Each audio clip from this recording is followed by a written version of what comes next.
Pemirsa pemerintah Kabupaten Bangli ringwarsa kalih tali kalih likur sane lintang ngelimbakang dana bantuan langsung tunai BLT majeng penyuan krama tuara miwah disabilitas untuk nampenin inflasi sangkaning penincapan harga BBM. Dana sane kesiagayang inucap kantos siki, 7 miliar.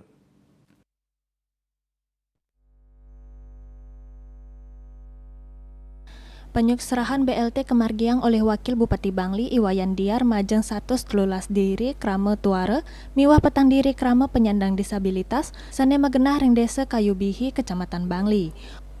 Wantuan kasukserahan ngelintangin Bank BPD Bali cabang Bangli. Wilangan wantuan suang-suang sama 50 tali rupiah majeng krama tuara saha 3 tali rupiah majeng krama penyandang disabilitas. Wantuan sane kasukserahan inggih punika selami 3 bulan, Oktober, November miwah Desember warsa kali tali kali likur.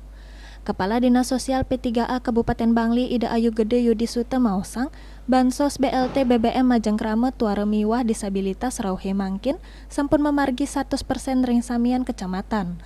Dan ngawawahin, wantuan ring kecamatan Kintamani wenten penerima wantuan siu 117 diri, kecamatan Susut 724 diri, kecamatan Bangli 747 diri, miwah kecamatan Tembuku 746 diri. Dadosnya kata wilangan penerima wantuan wenten langkungan 3 talian diri. Dayu Swasrina Bali Pos Nguningayang.